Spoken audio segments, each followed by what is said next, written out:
पाकिस्तान तहरीक इंसाफ के central secretariat को आज 12 बजे से पहले रेड किया गया। उसी दौरान पुलिस की भारी नफरी आई, चारों तरफ से उस सेंट्रल ऑफिस को घेर लिया गया। औरतें और मर्द पुलिस अफसरान सेंट्रल ऑफिस के अंदर आए, सारे दफातर के कैमरों से तस्वीरें ली, वीडियो बनवाई, सबको काशन करवाया गया। फिर रऊफ हसन साहब को अरेस्ट किया गया। सेंट्रल ऑफिस में इंटर होकर के किसी भी पॉलिटिकल वर्कर को और पॉलिटिकल पार्टी के सेंट्रल ऑफिस की जो तकद्दुस है वो पार्लियामान के बाद है। हम इस रेड की, उसकी अरेस्ट की शदीद अल्फाज में सख्त मजम्मत करते हैं। हम ये यकीन दिलाते हैं कि पाकिस्तान तहरीक इंसाफ खड़ी थी, खड़ी है और इंशाल्लाह स्ट्रांग रहेगी। निशान लिया गया, लोगों को रोका गया, इलेक्शन से आउट करने की कोशिश की गई, लेकिन उसके बावजूद लोगों ने देखा कि 3 करोड़ पाकिस्तान के अवाम ने पाकिस्तान तहरीक इंसाफ को वोट दिया। आज के एक्शन की जितनी मजम्मत की जाए कम है। कानून की बालादस्ती के लिए लाजिम है कि आप वारंट के साथ आते, हमें इतला देते, हमें बताते किस सिलसिले में आपको सर्च दरकार है। हमने हमेशा ताउन किया है, हम इस मरतबा भी ताउन करते। पहले भी नोटिस आए, हमने कंप्लाई किया, आज भी नोटिस आता तो हम हर सूरत कानून की बालादस्ती के लिए कंप्लाई करते। ये मकसद किसी भी केस की इंक्वायरी नहीं है। हमारे पास सुप्रीम कोर्ट के ऑर्डर के मुताबिक 41 एफिडेविट है जो हमने जमा किए हैं। उस 41 एमएनएस के एफिडेविट में से 38 जो इलेक्शन कमीशन में जमा हुए थे। आज हमारे KPK के MPs और पंजाब से हमारे MPs के एफिडेविट जमा होने थे। हमारे ऑफिस में पंजाब के MPs के एफिडेविट्स मौजूद थे। हमारा सारा रिकॉर्ड कब्ज़े में लिया गया, इंक्लूडिंग हमारे डॉक्यूमेंट्स। हमारे इंट्रा पार्टीज इलेक्शन के डॉक्यूमेंट्स भी लिए गए, TV स्क्रीन भी उठाए गए, कंप्यूटर भी लिए गए। और आपकी इतलात के मुताबिक हमारे तकरीबन 10 वर्कर्स, हमें नहीं पता वो कहाँ इस वक्त मौजूद हैं, उन सब के फ़ोन बंद आ रहे हैं। आप भी हमें नहीं पता कि किस FIR में किसको कौन मतलूब है। जिस वक्त रऊफ हसन साहब को अरेस्ट किया गया, रऊफ हसन साहब को नीचे ले जाया गया, तो रऊफ हसन साहब 70 साल से ज़्यादा उम्र के हैं, वो कैंसर के पेशेंट है, उस पर पहले अटैक हो चुका है। मेरा कंसर्न था रऊफ साहब की सेफ्टी, इसलिए मैं रऊफ साहब के साथ उसी की गाड़ी में गया हूँ, मैं उसके साथ बैठा हूँ। पुलिस स्टेशन ले जाया गया, police lines Islamabad. Police line Islamabad में ये बताया कि आपके ख़िलाफ़ कोई पर्चा नहीं है, कोई केस में मतलूब नहीं, आप यहाँ नहीं रह सकते, अलबत्ता रऊफ साहब इधर होंगे। मैंने रऊफ साहब से फिर इजाज़त ली, क्योंकि मैं मज़ीद वहाँ नहीं रुक सकता था, रोकने की इजाज़त नहीं थी। रीज़न यही है कि ये पहला मरतबा नहीं था। हमारे बाकी साथियों को, उनको भी ऐसा ही उठाया गया कि किसी को रात के वक्त, किसी को चलते हुए अपने जॉब पे जाते हुए वक्त गिरफ़्तार किया गया। आज भी नहीं पता वो कहाँ मौजूद है। इस्लाह कानूनियत के हम खिलाफ है। इस्लाह कानूनियत से कुल हासिल नहीं होना। लोगों को तोड़ना बड़ा आसान है, जोड़ना और आगे लेके जाना बड़ा मुश्किल काम है। पाकिस्तान तहरीक इंसाफ टेररिज्म की हर सूरत और हर फॉर्म में शदीद मजम्मत करती है। पाकिस्तान तहरीक इंसाफ इंसाफ का नाम है, रूल ऑफ लॉ के लिए है और दहशतगर्दी के ख़िलाफ़ है। हम सबसे पहले इंडियन आर्मी चीफ की इस बयान की मजम्मत करते हैं और इंशाअल्लाह वो कभी कामयाब नहीं होंगे कि पाकिस्तान की आर्मी कमज़ोर हो। लेकिन साथ यही कहते हैं कि दहशतगर्दी में हमने असम्बली में भी ये पॉइंट उठाया और उस पर गवर्नमेंट का जवाब आया। हमने ये कहा कि जो ऑपरेशन होने जा रहा है या हुकूमत इरादा रखती है, उस पर इस ईमान को इत्मीनान मिले, हमें ब्रीफ किया जाए, अस्करी क़ियादत आके ब्रीफ करे। उस पर गवर्नमेंट की तरफ से लॉ मिनिस्टर का ये पैगाम आया था, ये जवाब आया था कि इसी पे यहाँ ब्रीफिंग होगी, इस ईवान में ब्रीफिंग होगी, वज़ीर आज़म के सामने ब्रीफिंग होगी, इंटीरियर मिनिस्टर के सामने ब्रीफिंग होगी, और उन्होंने कहा था मैं ख़ुद भी यहाँ मौजूद हूँगा। आज तक वो ब्रीफिंग नहीं हुई। एक पॉलिटिकल पार्टी जो इतनी स्ट्रांग और मजबूत हो, उनको आइसोलेट करना, हर वो इकदाम करना जिससे उस पॉलिटिकल पार्टी के वर्कर सपोर्टर डिसहार्ट हो, सिर्फ उस पार्टी को टारगेट किया जा रहा है। जब से सुप्रीम कोर्ट का फैसला आया, हमारे की एमएनए साहिबान को उठाया गया, उनके भाई को उठाया गया, उनके बच्चों को उठाया गया। हमारे एक एमएनए साहब के 16 साल बच्चे को उठाया गया, उसकी वालदा को 37 फ़ोन कॉल आई उस बच्चे के टेलीफोन से, और बच्चा उनको यही कहता रहा ये ख़त्म होना चाहिए। अब ये नहीं, सिर्फ हमारे एमएनए साहिबान को बड़ा लालच भी दिया गया, एमपीएस को भी दिया गया। सुप्रीम कोर्ट का फ़ैसला है, इंशाअल्लाह ये इम्प्लीमेंट होगा। पाकिस्तान तहरीक इंसाफ इन कार्रवाइयों की शदीद मज़म्मत करती है। इंशाअल्लाह ताला रूफ हसन साहब के लिए सारी की सारी कार्रवाई अमल में लाएंगे। हम अदलिया से उम्मीद करते हैं कि इंशाअल्लाह कल अगर उसको अदालत में प्रोड्यूस किया जाएगा तो हमें उम्मीद है कि इंशाअल्लाह ताला रूफ हसन साहब को डिस्चार्ज किया जाएगा। किसी भी बंदे को रोकना बग़ैर वारंट के, बग़ैर इंक्वायरी के, बग़ैर इन्वेस्टिगेशन के, बग़ैर एफआईआर बताया एज वी स्पीक, हमें नहीं पता कि कौन सा एफआईआर है जिसमें वो मतलूब है, या उस एफआईआर में हमारे और साथी मतलूब है। ये सब कुछ सिर्फ एक पार्टी को कमज़ोर करने के लिए किया जा रहा है। इससे मुल्क आगे नहीं जाएगा, इससे मुल्क का नुकसान होगा, इसलिए हम इसकी मज़म्मत करते हैं। अब मैं दावत करूँगा कि उमर साहब इस पर तफसील से बात करें। बहुत शुक्रिया जी। जनाब चेयरमैन, बिस्मिल्लाहिर्रहमानिर्रहीम। सारे ख़वातीन व हज़रात, पाकिस्तान में सुनने वालों को सारों को खैबर पख्तूनख्वा हाउस इस्लामाबाद से अस्सलाम वालेकुम। ख़वातीन व हज़रात, आज मेरे चेयरमैन और मेरे कॉलीग जनाब बैरिस्टर गौर साहब ने तफसीलन आपको वो सारे वाक़यात सुनाए कि जिसके ज़रिए आज पाकिस्तान तहरीक इंसाफ के सेंट्रल ऑफिस में रेड हुआ। तफसीलन उन्होंने बात कर दी। मैं अपनी यहाँ से बात का आगाज़ शुरू करूँगा और फिर DGIS-PR साहब का जो प्रेस कॉन्फ्रेंस थी उसके बारे में बात करूँगा। जो रेड था उसके हवाले से मैं बात करूँगा कि एफिडेविट निशाना था, रेड बहाना था।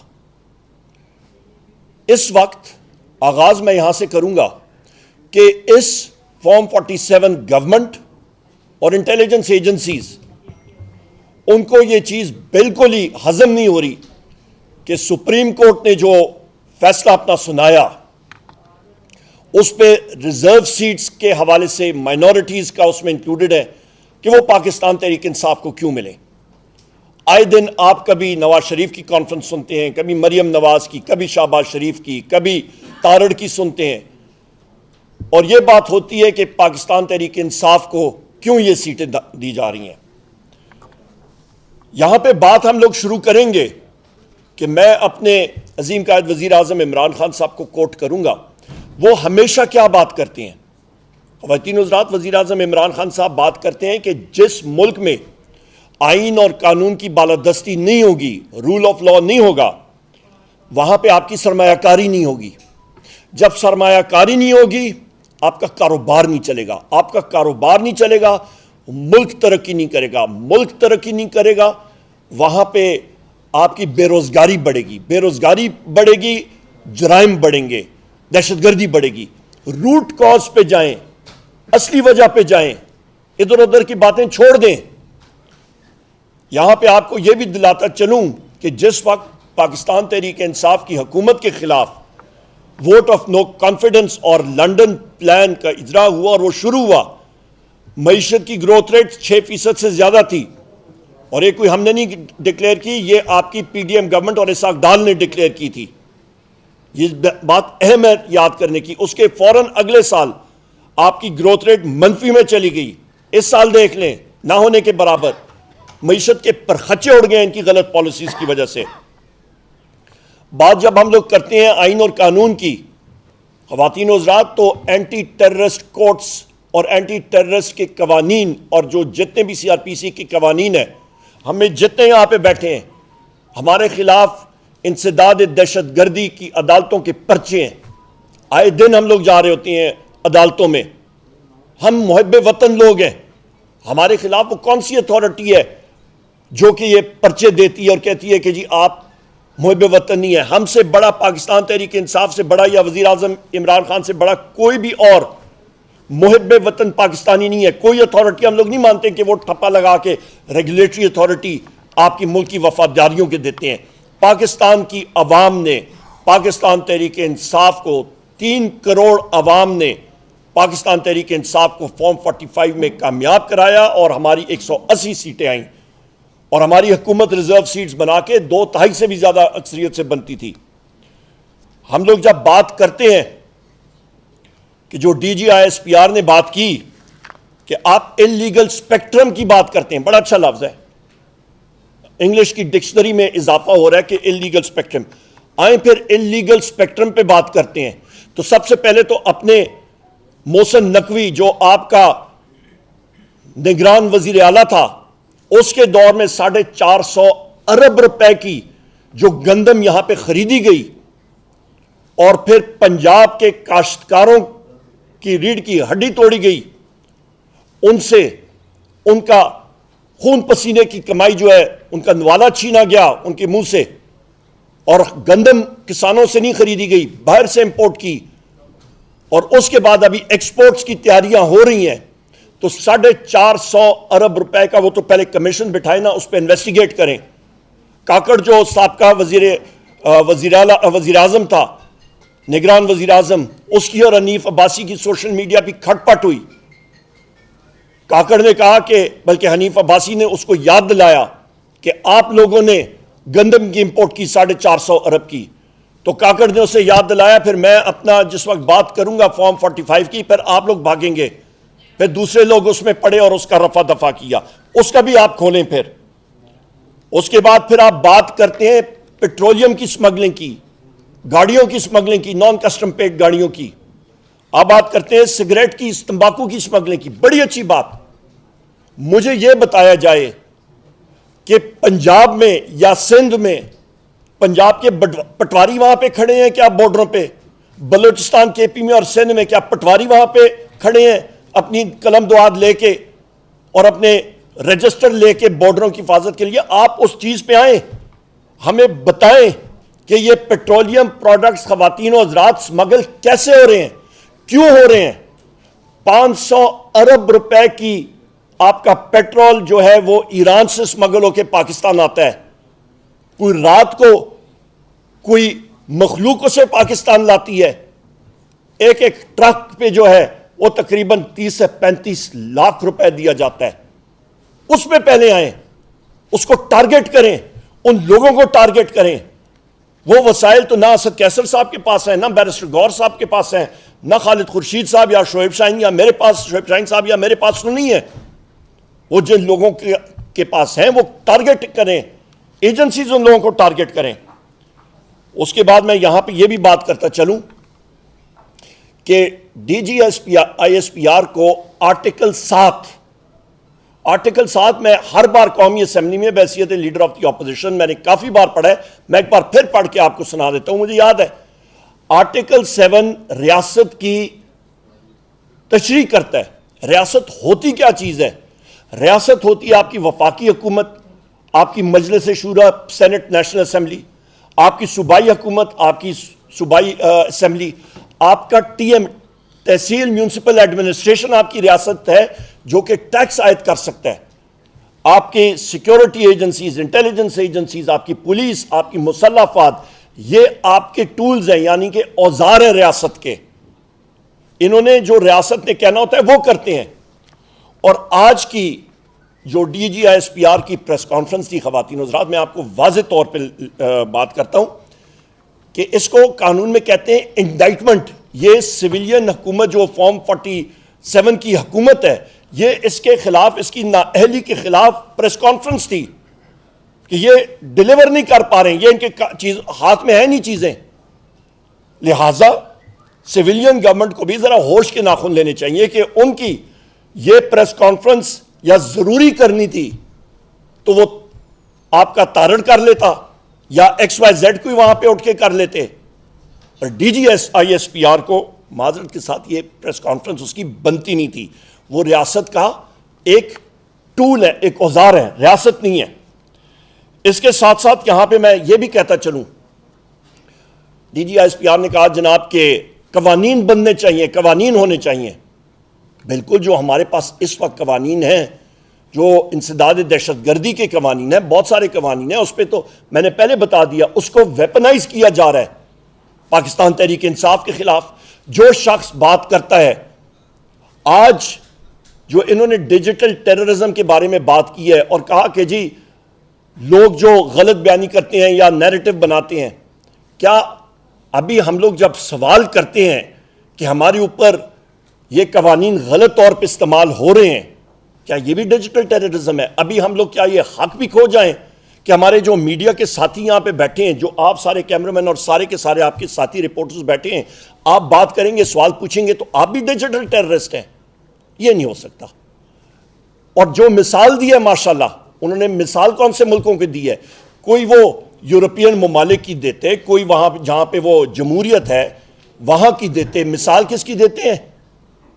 इराक की मिसाल देते हैं, सीरिया की मिसाल देते हैं, आपकी लीबिया की, जहां पे तो डिक्टेटरशिप्स थी। वो मुल्क टूटे इसीलिए कि वहां पे इजहार राय की आजादी नहीं थी, सोसाइटी रिप्रेस थी। या वो रोल मॉडल है तो फिर तो हालात ठीक नहीं होंगे बदकिस्मती से पाकिस्तान के। यहां पे ख़वातीन हज़रात, मैं ये भी कहता चलूं कि ये पाकिस्तान मुस्लिम लीग नून की जो आप समझें फेलियर है, उसने ISPR को धकेला कि वो सामने आके ये प्रेस कॉन्फ्रेंस करें, जिस तरह मैंने अभी जिक्र किया। यहां पे इसकी भी मैं बात करता चलूं कि DGISPR ने बहैसियत spokesman of the armed forces उसने बात कम की और उसने पाकिस्तान के वजीर खजाना के हवाले से ज्यादा बात की। उसका बनता नहीं था कि वो मईशत के बारे में ये सारी बातचीत करता। वो आप औरंगजेब खान फाइनेंस मिनिस्टर पे छोड़ते या पंजाब या किसी और फाइनेंस मिनिस्टर पे बात छोड़ते।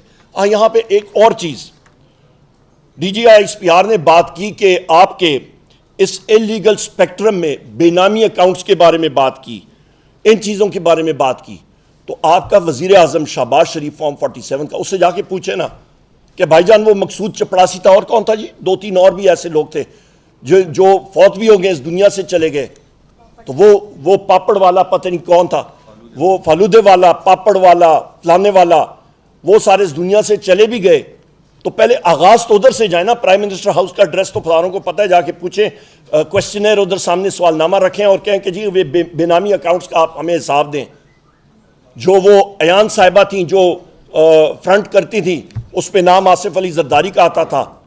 फॉर्म 47 के आपका जो सदर है, उसके लिए जो पैसा मुल्क से बाहर जा रहा था, वो क्या था? ये किसको वो किसकी आंखों में मिट्टी झोल रहे हैं? यहां पे हम लोग बात करते हैं जनाब लैंड माफिया की, उन्होंने बात की।